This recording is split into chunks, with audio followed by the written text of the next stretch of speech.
A very good morning to students. Students, this is Professor Mohammed Atif from Anjuman College of Engineering and Technology. Today we are going to discuss the next topic, that is placing of concrete.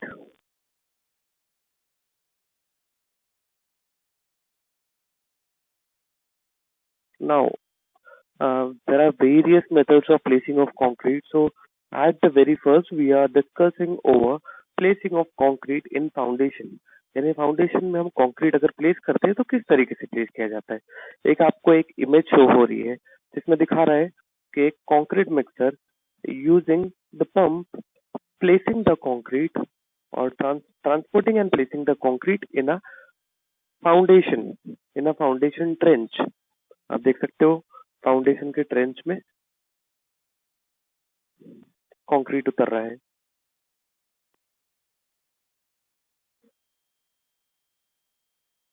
Previously, we have discussed about these two things: batching of concrete, volume batching, and weight batching. Okay. Then we have discussed over this hand mixing of concrete, machine mixing of concrete. Uh, there is a tilting.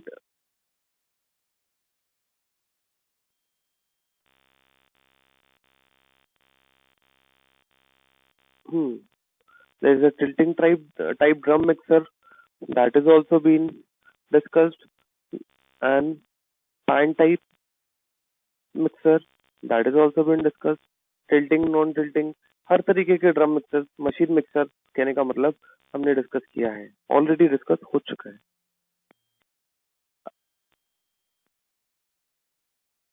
Transportation of concrete has also been discussed कि किस तरीके से transportation किया जाता है, क्या क्या means use किया जाता है।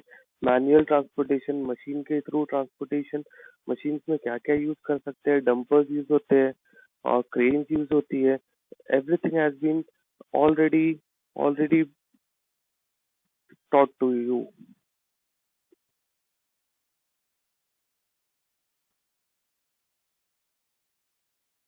Now, देखिए, आपने बैचिंग कर लिया, मिक्सिंग कर लिया, अब ट्रांसपोर्ट कर लिया। The other thing remaining is the next thing remaining is the placing of concrete. Now you need to place the concrete as per its suitability. Okay.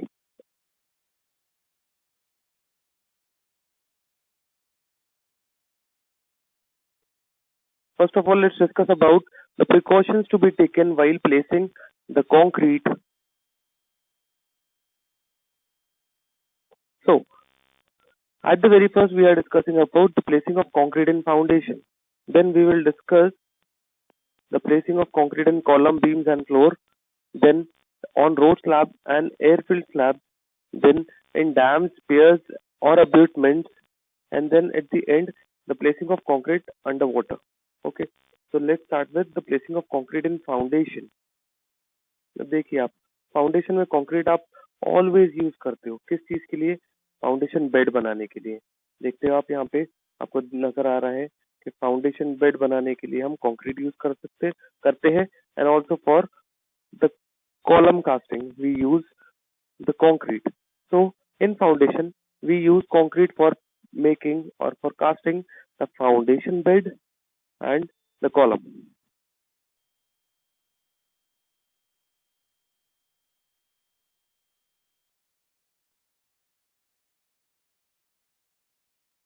So, at the very first, what you need to do, the type of precaution you need to take is very first thing, the loose earth which is available in the foundation trench. Okay, that is required to be removed at the earliest because उसके रहने पर आप concreting नहीं कर सकते हो। आपको concreting करना है तो you first need to remove all those loose earth from it. The second thing which is told to you is if there is a tree available and the trace of a root of trees is available in the foundation trench. अगर root के traces trees के root के traces foundation trench में available है then you need to cut it off और charred it off, या इसको इन्हें छिलाई करना पड़ेगा। आपको छिलाई करके आपको उसे अपने ट्रेंच से खाली करना पड़ेगा। देखिए उसके बाद क्या किया गया है, आप यहाँ देख सकते हो एक प्रिवेंशन के लिए प्लैंक्स लगा दिए, प्रिवेंशन के लिए प्लैंक्स लगा दिए। देखिए आप, मैं थोड़ा पीछे लेता हूँ, आपको दिख रहा होगा यहाँ कुछ नहीं डाला है, सीधा ट्रेंच खोदा हुआ है।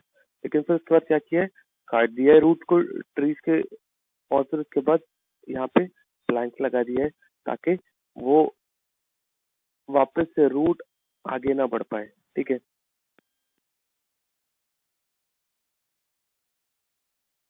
नाउ देखिए आपने दो प्रिकॉशंस ऑलरेडी पढ़ चुके हैं। वेरी फर्स्ट है, अगर अर्थ लूज अर्थ अवेलेबल है ट्रेंच में, then you will have to remove it at the first priority. The second thing, if the trench is sorry, if the trace of root is available in the foundation trench, then you need to cut it off, charge it off, and then provide some prevention over there, just like the plank which is provided at the side walls, okay, in order to avoid its further growth, in order to avoid the further growth of this root. Okay, the next thing which is required to be known is, if the surface of earth above which the foundation is to be laid is dry, then it must be wetted with water. Thus there will be no absorption of water from the concrete. अगर देखिए surface dry है जिसके ऊपर आप concrete डालने वाले हो, और आपने कंक्रीट डाल दिया, तो क्या होगा, कंक्रीट का पानी ये जमीन पी लेगा, तो कंक्रीट की स्ट्रेंथ खत्म हो जाएगी क्योंकि उसका पानी और प्रोपोर्शन खराब हो गया। ठीक है, पानी खत्म हो गया और प्रोपोर्शन खराब हो गया। ठीक है, तो आप अगर ड्राई आपको जगह मिलती है, अगर पता चलता है आपको कि सॉइल ड्राई है, then you first need to wetted it with water so that there will be no absorption of water from the concrete. Okay, concrete का पानी लॉस नहीं होगा। अब क्या करोगे, पहले पानी डाल दोगे, तो जब कंक्रीट डालोगे तो कंक्रीट का पानी अंदर नहीं उतरेगा क्योंकि अंदर की जमीन ऑलरेडी गीली थी। तीन प्रिकॉशंस आपको समझा दिया गया है। Now let come to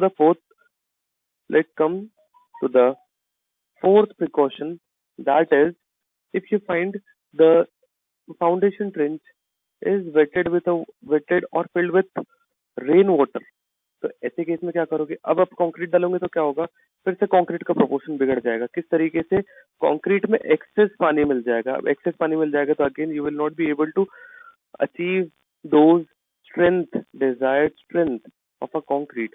So what you need to do, you just need to remove this excess water out from the trench. Okay, तो आप ये पानी जब बाहर निकालोगे तो आपकी सॉइल वेट रहेगी और ऊपर में कहीं पानी नहीं रहेगा। ठीक है, I hope this is clear to all of you students. आगे बढ़ते हैं। देखिए हम से पानी को रिमूव कर रहे हैं। Now next, if you find that there is a seepage, okay, there is a seepage,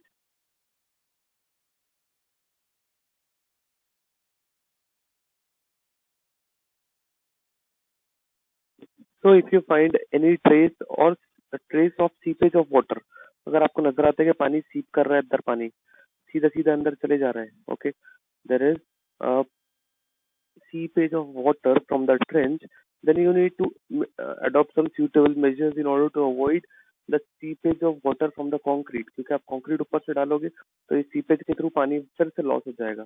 ठीक है ना, नीचे उतर जाएगा। तो you just need to treat this seepage. How you are going to treat, you are better going to take a precaution.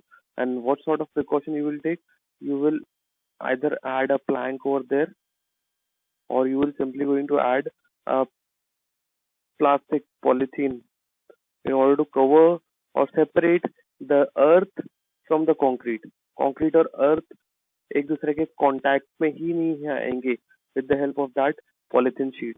Okay, so either you can adopt the polythene sheet or you can adopt a plank of a suitable material in order to avoid the uh, water from the concrete to seep down through the seepage.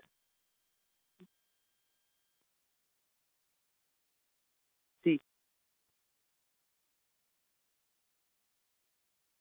यहाँ देख सकते हो आप कि Planck या कुछ बिछा दिया है और उसके ऊपर फिर फाउंडेशन बेड डाल दिया है, ठीक है। This is what was related to the placing of concrete in foundation. What you are need to do in while placing the concrete in foundation, loose earth हटा देना है, ड्राई सॉइल को wait करना है, एकदम वेट है या filled with rain water है, then you need to remove out those rain water. अगर रूट्स फाउंडेशन ट्रेंच में आ रहे तो उसको काटना है और कुछ प्रिकॉशंस लेने हैं, ठीक है, ताकि वापस से रूट अंदर ना आ जाए। नेक्स्ट थिंग, अगर सीपेज दिखता है तो सीपेज के लिए भी सर्टेन प्रिकॉशंस लेने हैं सो दैट सीपेज ना हो हमारे कंक्रीट के पानी का, ठीक है। This is all regarding the placing of concrete in foundation. Now we'll going to study about the placing of concrete in column, beams and floor.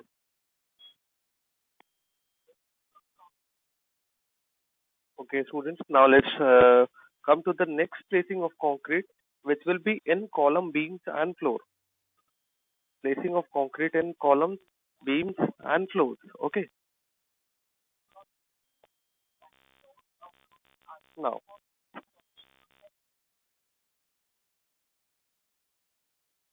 see, this is column, all of you must be knowing. This is called as beam. Okay, and this is the floor. What happens, आप क्या करते हो, foundation bed के ऊपर से columns निकालते हो। Columns को आप एक दूसरे से कनेक्ट करते हो with the help of this beam. Column gets connected with the help of this beam and this is how the frame becomes. हाँ, फ्रेम बन जाती है। देखिए, देखिए सपोज यहाँ पर आपने बेड डाला है और यहाँ से कॉलम निकला है। सिमिलरली यहाँ बेड डाला है और यहाँ कॉलम निकला है। Foundation bed column, foundation bed column, ठीक है। क्या होता है, आप यहाँ से आपका प्लेन्थ लेवल स्टार्ट करते हो।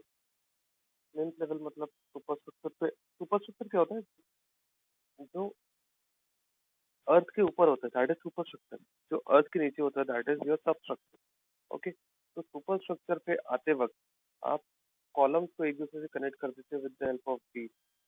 कॉलम्स को एक दूसरे से कनेक्ट कर लेते हो with the help of beam. Column को एक दूसरे से कनेक्ट कर लेते हो with the help of beam. Okay, and you will find कि फिर आप कॉलम से आगे बढ़ते हो, एक फ्लोर तक जाते हो, फिर से बीम से कनेक्ट कर लेते हो, बीम से कनेक्ट कर लेते हो, बीम से कनेक्ट कर लेते हो। यहाँ आपका एक फ्लोर हो जाता है। फिर आप ऊपर चढ़ते हो, एक फ्लोर जहाँ खत्म होता है फिर बीम से कनेक्ट कर लेते हो, ठीक है। क्या करते हो आप, फ्रेम्स बनाते हो। यहाँ कॉलम, बीम, कॉलम और बीम, तो ये फ्रेम बन जाता है। यहाँ देखते हैं, beam, column, beam and column, this is called as a frame जो आपने बनाया, ठीक है। That is between a floor, एक फ्लोर रहता है इसके बीच में।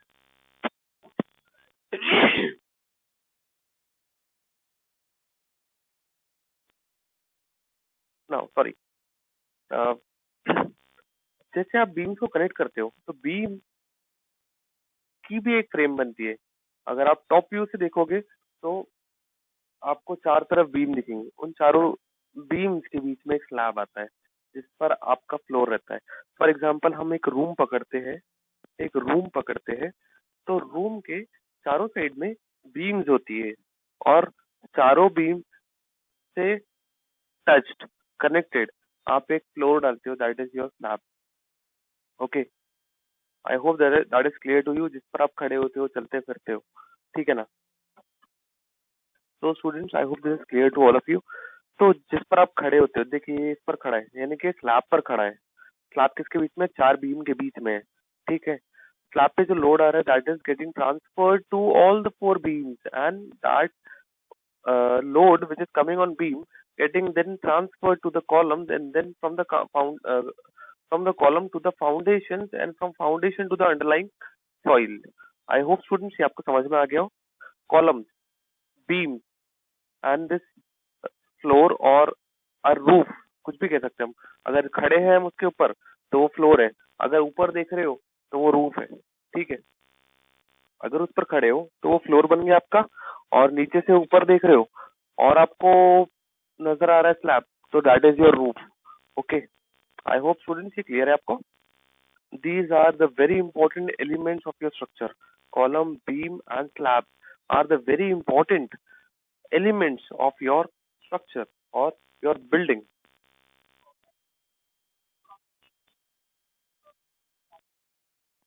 The concrete should be placed perfectly at these places if it will not lead to structural failure.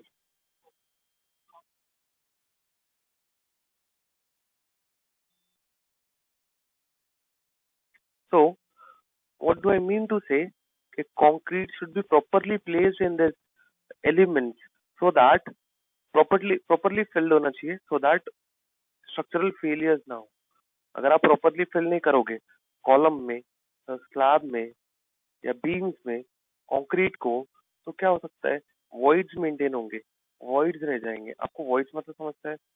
देखिए, अगर कॉलम है, मैं आपको तफसीर में समझाता हूँ कि अगर कॉलम कॉलम को आप कास्ट कर रहे हो तो आप क्या करोगे, प्रॉपरली उसको कॉम्पैक्ट भी करोगे, उसको लेयर्स में कास्ट करोगे, थोड़ा पुटअप करोगे कंक्रीट और फिर उसको कॉम्पैक्ट करोगे, फिर थोड़ा कंक्रीट डालोगे और कॉम्पैक्ट करोगे, थोड़ा कंक्रीट कॉम्पैक्ट, थोड़ा कंक्रीट कॉम्पैक्ट, ऐसा करके आप पूरा कॉलम फिलअप करोगे. ठीक है. बीम की बात है तो बीम में आप एक लेयर कंक्रीट डालोगे और उस पर वाइब्रेटर चला लोगे. ठीक है, या कॉम्पैक्शन कर लोगे, तो कंक्रीट क्या होगा, प्रॉपरली फैलेगा और इवनली डिस्ट्रीब्यूट होगा. तो कहीं पर भी हवा रहने की, वॉइड रहने के चांसेस नहीं होंगे, तो स्ट्रक्चरल फेलियर होने के चांसेस नहीं होंगे. तो व्हाट आई मीन टू से is the concrete should be properly filled in all these structural elements in order to avoid the structural failure.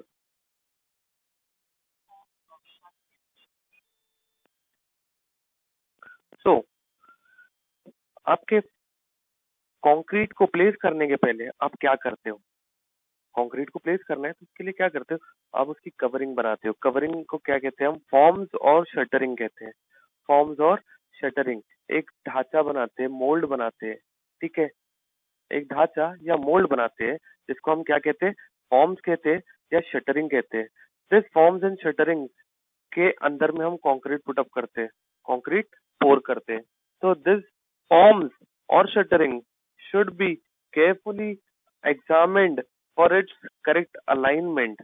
उसके अलाइनमेंट्स को प्रॉपरली चेक किया जाता है कि भाई कॉलम का जो फॉर्म वर्क है, फॉर्म वर्क कहते हैं, फॉर्म भी बोला जाता है या फॉर्म वर्क भी बोला जाता है या शटरिंग कही जाती है.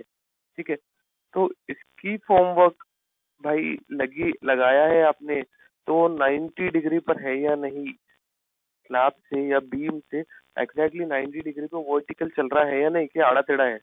ठीक है, प्रॉपरली चेक किया जाता है क्योंकि जैसा ढांचा वैसा अंदर का कंक्रीट वैसे ही बनेगा. करेक्ट है. तो ढांचा एकदम वर्टिकल होना चाहिए 90 डिग्री पर, तब ही जाके आपका कॉलम सीधा खड़ा रहेगा. और वो लूजली टाइटेंड नहीं होना चाहिए, लूजली फिक्स नहीं होना चाहिए, वो बहुत टाइटली फिक्स होना चाहिए. ठीक है, ताकि जब हम कॉम्पैक्शन करें तब वो हिले ढुले भी ना, उसके अंदर गैप ना बने, क्योंकि अगर उसमें गैप बन गया तो पानी उसमें से निकलना चालू हो जाएगा. आई होप स्टूडेंट समझ में आ रहा है आप लोग को मैं क्या कह रहा हूँ. वैसे ही बीम का और स्लैब का भी है कि बीम के शटरिंग जो होते हैं वो प्रॉपरली आपको टाइट करना है ताकि उसमें गैप ना हो, और वो एकदम हॉरिजॉन्टल होना चाहिए, आड़े टेढ़े नहीं जाना चाहिए, एक्यूरेटली अलाइंड होना चाहिए. ठीक है, ताकि जो कंक्रीट बनेगा, बीम बनेगी कंक्रीट से, वो सही रहे, प्रॉपरली अलाइंड रहे.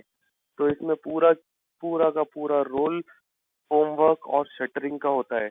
अगर फोमवर्क और शटरिंग सही से अलाइंड रही तो आपका कॉलम हो, बीम हो, स्लैब हो, प्रॉपरली बनेगा. क्योंकि ढांचे के अंदर जो जो भी चीजें वो ढांचे का ही रूप लेंगी. ठीक है ना.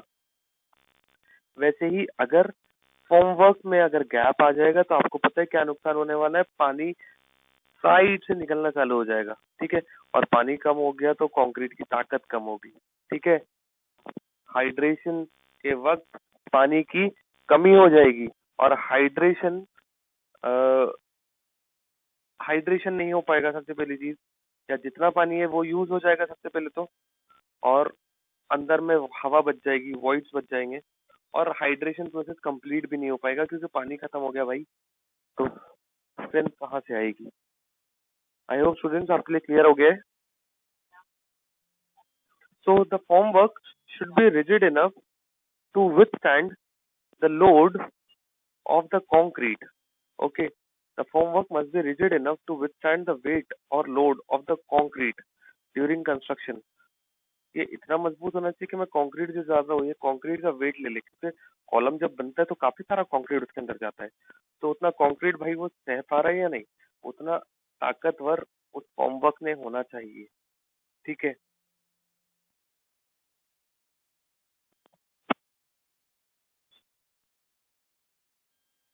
देखिए यहाँ पर वही की चीज कह रहा है कि द फिनिश ऑफ फॉर्म्स, यानी फॉर्म्स की जो फिनिशिंग है must be accurate enough so that there is no loss of mortar which otherwise result in honeycomb concrete।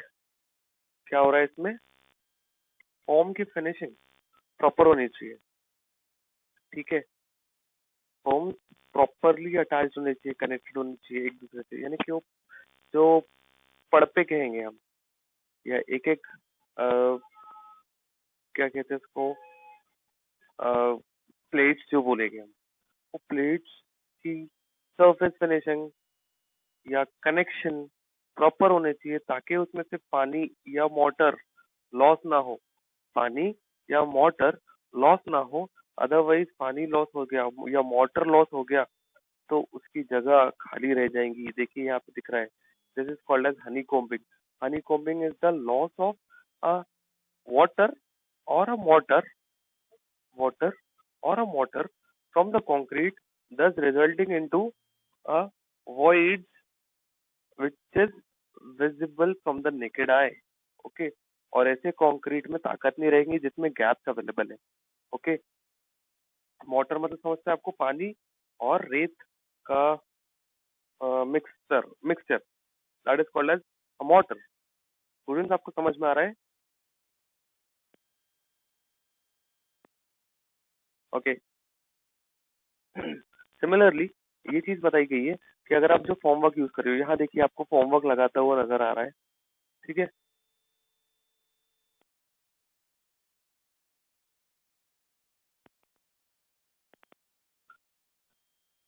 देखिए यहाँ पे किस चीज का फॉर्मवर्क लगाया जा रहा है, एक स्लैब का फॉर्मवर्क लगाया जा रहा है। देखिए क्या किया है, यहाँ से एक पट्टी लगा दिया है, यहाँ से एक पट्टी लगा दिया है, यहाँ से पट्टी और नीचे पट्टी।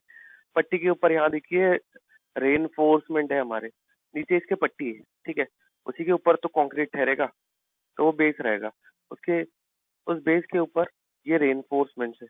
और ठीक है, ये हो गया आपका मोल्ड रेडी या फॉर्मवर्क रेडी या शटरिंग रेडी। ठीक है, अब ये क्या कर रहे हैं, ये एक बासा अड़ा रहे हैं, एक प्लैंक को अड़ा रहे हैं, ताकि गलती से भी एक जो दोनों है कम ज्यादा ना हो, यानी कि ऐसा ना हो कि यहाँ से यहाँ तक का डिस्टेंस ज्यादा हो और यहाँ से यहाँ तक का डिस्टेंस कम हो। ठीक है, तो मेजरमेंट एक्यूरेट रखने के लिए एक सिमिलर साइज के प्लैंक्स को काट काट कर एक रेगुलर इंटरवल पे फिक्स कर दिए जाएंगे between the two plates, so that the size of the slab will be accurate at any point। ठीक है, तो ये आपका फॉर्मवर्क रेडी हो गया। क्या करते हैं, जिस सरफेस पर फॉर्मवर्क के जिस सरफेस पर कंक्रीट गिरने वाला है वो कौन सा सरफेस रहेगा, that will be the inner surface of your formwork. So the inner surface of your formwork must be cleaned. आप उसको साफ रखोगे, उसके अंदर कोई ऑर्गेनिक सब्सटेंसेस नहीं होने चाहिए, कुछ कोई भी यानी ऑर्गेनिक सब्सटेंसेस उसमें रहेंगे तो वो रिएक्ट करेंगे कंक्रीट से। ठीक है, तो ऐसी कोई भी चीज उसमें होना नहीं चाहिए, सबसे पहली चीज ये होगी। Second thing is second thing is आप inner surface of your formwork को ऑयलिंग कर दोगे। ऑयलिंग करने से क्या होगा, आप जब कंक्रीट जब डालोगे और कंक्रीट जब सूख जाएगा, फाइनल सेटिंग हो जाएगी उसकी, तो this oiling will help to avoid this oiling will help to avoid the sticking of concrete with the formwork, and thus it will help to avoid the difficulty in stripping। stripping मतलब जब आप homework को निकालोगे तो difficulties नहीं होगी, क्योंकि आपने ऑयलिंग किया था तो बहुत इजीली निकल जाएगा। अदरवाइज क्या होता है, ये प्लेट्स कंक्रीट से चिपक जाती है और निकालने में बड़ी तकलीफ जाती है। फिर ठोका ठाकी करने पे कंक्रीट के मटेरियल्स निकलने लगते हैं। ठीक है, तो उन सब चीजों को अवॉइड करने के लिए क्या किया जाता है कि inner surface of your homework will get oiled properly, first cleaned and then oiled properly, so that after the final setting of your concrete, जब आप homework को निकालोगे तो easily remove हो जाएगा, and then it will also avoid the difficulty in stripping, also avoid the difficulty in taking out those homework.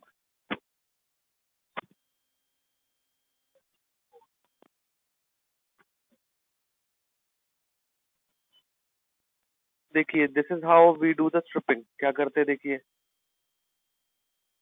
बहुत जल्दी हटा दिया उसने। अरे देखिए क्या किया जाता है, ये प्लैंक लगाया है, ठीक है, क्या कर रहा है, उसको हथौड़ी फंसा कर खींच रहे हैं और निकाले जा रहा है। आपको ये प्रैक्टिकल लाइफ में दिखा दिया जाएगा कि किस तरीके से होमवर्क को निकाला जाता है। एनीवेज, आपको इसमें क्लियरली समझ में नहीं आ रहा होगा।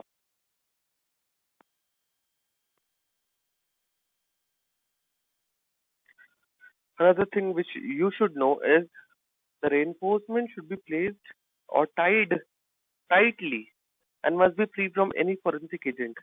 देखिए, ये जो रेनफोर्समेंट डाला गया है, देखिए क्या किया है, ये स्लैब का बेस होमवर्क लगाया है जिसको शटरिंग कहते हैं। तो यहाँ शटरिंग डाल दिया है। शटरिंग के ऊपर क्या हो रहा है, ये रेनफोर्समेंट को बिछा दिया है। यहाँ पे भी देखिए बीम के लिए शटरिंग रेडी कर दिया है, वो नीचे से किया है। आपको अभी समझ में नहीं आ रहा होगा यहाँ पे, लेकिन वो नीचे से किया हुआ है। यहाँ देखिए दिख रहा होगा आपको कि शटरिंग प्रोवाइड कर दी गई है। ये फिर स्लैब की शटरिंग, साइड से बीम की शटरिंग, यहाँ स्टेयरकेस की शटरिंग, यहाँ दिख रहा है आपको बीम की शटरिंग। ठीक है, तो शटरिंग शटरिंग होमवर्क जो भी आप कहो, यहाँ पर दे दी गई है फॉर बीम्स एंड स्लैब। उसके ऊपर रेनफोर्समेंट बांध दिए गए हैं। तो रेनफोर्समेंट को टाइटली बांधा जाता है। क्यों टाइटली बांधा जाता है, क्योंकि वो हिलना नहीं चाहिए, वो एक्यूरेटली अलाइंड होना चाहिए, ठीक है ना, थ्रू एंड थ्रू। ठीक है, तो ये रेनफोर्समेंट को बहुत टाइटली बांधा जाता है विद द हेल्प ऑफ आपके जो छोटे छोटे तार होते हैं उसके हेल्प से, और ये लिंक के हेल्प से। आप इसको रिंग कहते हो एग्जैक्टली, ठीक है ना। अगर ये कॉलम में रहते हैं तो इसको हम लिंक कहते हैं, और अगर बीम में है तो इसको आप रिंग कह सकते हो या स्टिरअप कह सकते हो। स्टिरअप कह सकते हो, देख रहे होंगे आप, जिससे आपके पूरे लंबे लंबे बार्स को टाई किया जा रहा है। ठीक है, तो it should be tied tightly, ठीक है ना। And should be, all this reinforcement should be free from foreign agents. Foreign agents includes the paint, oil. Okay, it should not have those things. ठीक है, rust also is a foreign agent. अगर ये सब चीजें हैं तो it should be removed. Okay, it should be removed before placing of concrete. देखिए, अगर ये जंग लगा हुआ है तो जंग आपको निकालना पड़ेगा। ठीक है, पेंट लगा है, ऑयल लगा है, तो आपको निकालना पड़ेगा पहले। ठीक है, अब ये रेनफोर्समेंट, ये देखिए आप, base shuttering of a slab, base shuttering of a slab, उसके कुछ हाइट ऊपर रेनफोर्समेंट को लगाया जाता है with the help of this cover. तो minimum cover of a reinforcement should be check before concreting. Concreting करने के पहले आप ये, भाई कंक्रीट का जो कंक्रीटिंग करने के पहले ये जो कवर है इसको आप चेक करते हो कि भाई सही है, मेंटेन्ड है ये कवर या नहीं। ये रेनफोर्समेंट एकदम चिपका हुआ नहीं होना चाहिए इसके, क्योंकि अगर रेनफोर्समेंट इसके बेस के ऊपर चिपका हुआ रहेगा एकदम, तो जब बेस निकालेंगे तो नीचे से आप जब देखोगे तो आपको सलाखें दिखने लगेगी। सलाखें बाहर एक्सपोज हो गई, दैट मीन्स वो वेदर के हेल्प से डेटोरिएट होगी और पूरा का पूरा स्लैब खराब हो जाएगा। ठीक है, तो आपके reinforcements should be hidden from the atmosphere, and it should not be exposed in order to prevent it from weathering action. Okay, whereas the concrete is resistant enough to like withstand the effect of atmosphere. Okay, I hope students ये clear है आपको। तो reinforcement को concrete के अंदर रखा जाता है, जिसके लिए ये कवर मेंटेन किया जाता है, मिनिमम कवर, जो हर जगह पे आप चेक करोगे और उसके बाद ही कंक्रीटिंग करोगे।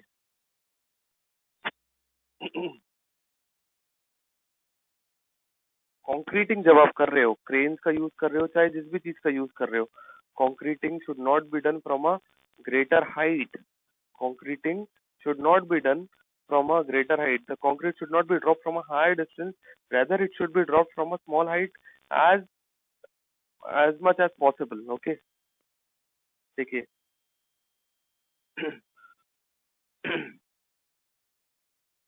कंक्रीट को आप ज्यादा से ज्यादा हो सके, आप जितना हो सके आप कम डिस्टेंस से ही पोर करोगे या प्लेस करोगे। ठीक है।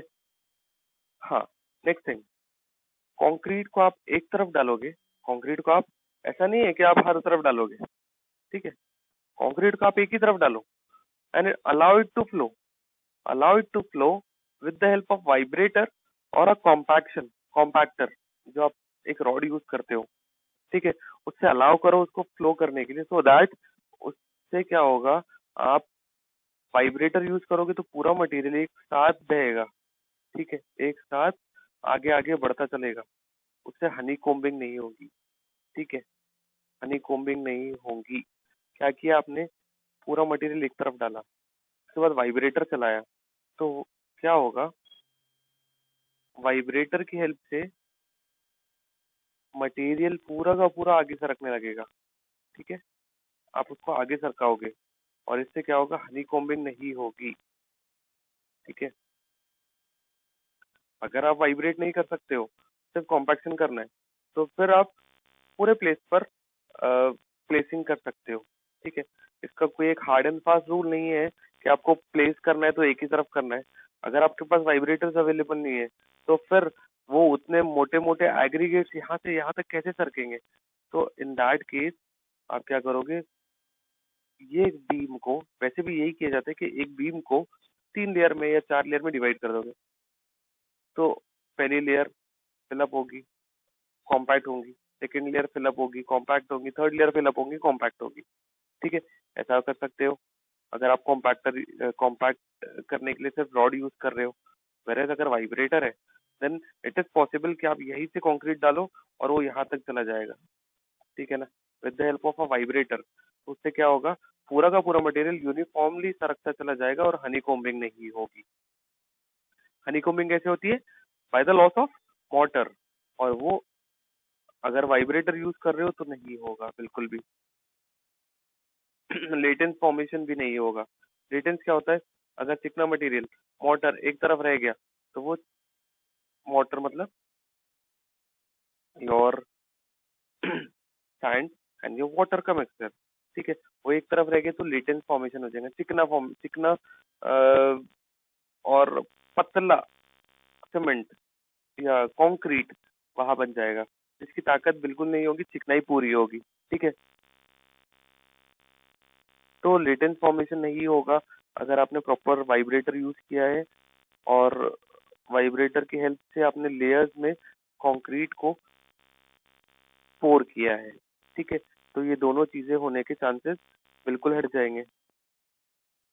देखिए क्या कर रहा है, एक बीम लिया, उसके अंदर रेनफोर्समेंट था, और वापस से पीछे लेता हूँ, एक बीम है जिसका पहले होमवर्क बना लिया, होमवर्क बना के उसके अंदर एक कवर्स डाल दिया है, कवर्स के ऊपर रेनफोर्समेंट के अरेंजमेंट्स है।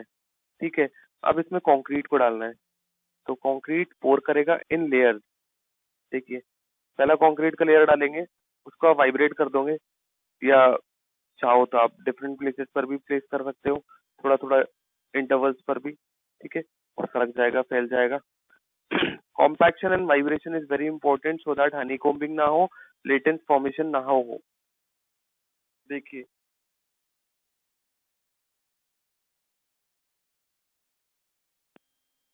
the surface of the underlying layer should be kept rough and the latent formation must be removed. Underlying layers में ये लेटेंस फॉर्मेशन नहीं होने चाहिए। देखिए ऊपर की लेयर, फिर underlying layers, underlying layers, underlying layers, यहाँ पे लेटेंस फॉर्मेशन हमको नजर नहीं आना चाहिए। ठीक है। Surface should be kept rough. Rough कैसे रहेगा? जब पूरा प्रोपोर्शन यूनिफॉर्मली स्प्रेड होगा।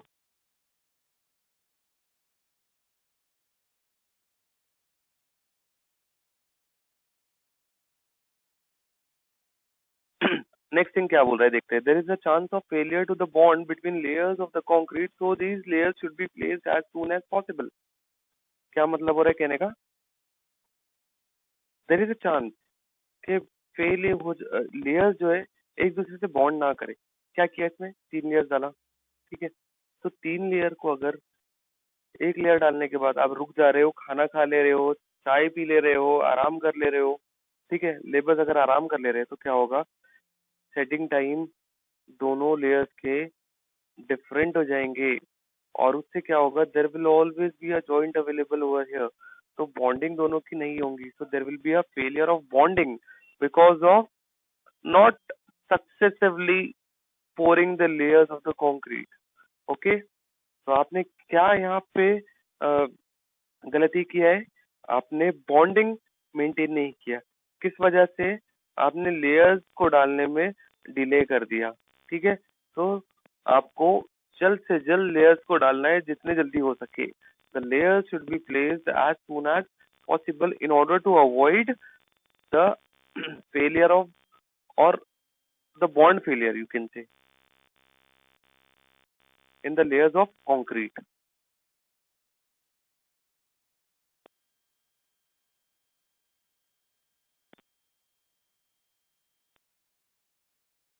So these are the things which you must be kept into your consideration while placing the concrete either in roof or in a beam or in a concrete. क्या क्या चीजों पे ध्यान देना है आपको? आप इससे एक बार रिवाइज कर लेते हैं कि फोम वर्क प्रॉपरली टाइट होने चाहिए, उसकी फिनिशिंग या कनेक्शंस प्रॉपरली टाइट होने चाहिए। रीजन, उसमें से पानी ना निकल जाए। ठीक है। पानी निकल गया तो हनीकॉम्बिंग हो जाएगी। Second thing, weight of the concrete वो प्रॉपरली ले ले, सो दैट इतना मजबूत होना चाहिए कि weight of the concrete properly ले ले। ठीक है। अगर नहीं लिया तो क्या होगा? वो आड़ा टेढ़ा होने लगेगा। ठीक है। टाइट बराबर से करोगे फोम वर्क को ताकि उसके अलाइनमेंट ना बिगड़े। ठीक है। नेक्स्ट थिंग कि inner surface of your foam work should be cleaned and oiled ताकि इजीली रिमूव हो जाए आपके फोम वर्क या शटरिंग और उस पर डिफिकल्टीज ना हो स्ट्रिपिंग करने में। ठीक है। स्ट्रिपिंग मतलब निकालने में। ओके। नेक्स्ट थिंग क्या बताया इसके बाद कि रेनफोर्समेंट, रेनफोर्समेंट में कोई फॉरेन एजेंट्स नहीं होने चाहिए। रेनफोर्समेंट प्रॉपरली एक्यूरेटली टाइड होने चाहिए। टाइटली होना चाहिए। ठीक है। उसके ऊपर कोई पेंट हो, रस्ट हो, ऑयल हो तो वो निकाल देना है आपको कंक्रीटिंग करने के पहले। ठीक है। टाइट जब करोगे थोड़ा टाइटली क्यों करना है? क्योंकि उसके ऊपर कंक्रीट डालने वाले हो आप और वाइब्रेट करने वाले हो, तो उसके अरेंजमेंट हिल ना जाए, इसलिए आप रेनफोर्समेंट को प्रॉपरली टाइड अप कर रहे हो। ठीक है। नेक्स्ट थिंग क्या बताया आपको? Placing of concrete should not be done from a greater height. It should be done, whereas it should be done from a smallest height as soon as much as possible. Okay. तो ये चीजें बताई गई है। फिर layers के ऊपर बात करें हमने कि आपको कंक्रीट पोर करना है वन साइड और उसको वाइब्रेट करते हुए आगे बढ़ाना है और एक लेयर वैसे कंप्लीट करना है with the help of a vibrator. इससे क्या होगा? वाइब्रेट करोगे आप प्रॉपरली तो यूनिफॉर्मली मटेरियल आगे बढ़ेगा, हनीकॉम्बिंग और लेटेंट फॉर्मेशन नहीं होगा। यानी कि कहीं चिकनाहट आ गई, कहीं पर मटेरियल ही गायब हो गया। चिकनाहट आ गई मतलब लेटेंट फॉर्मेशन और मटेरियल गायब हो गया मतलब हनीकॉम्बिंग, तो ये नहीं होंगी क्योंकि आपने वाइब्रेटर यूज किया। ठीक है। लेयर्स को सक्सेसिवली और क्विकली डालते चले जाओगे। ऐसा नहीं कि एक लेयर डाला और रुक गया, इससे क्या होगा? बॉन्ड फेलियर्स हो जाएगा between the layers of concrete. I hope आपको समझ में आया। इसी तरीके से बीम में, स्लैब में और कॉलम में आप कंक्रीटिंग करोगे।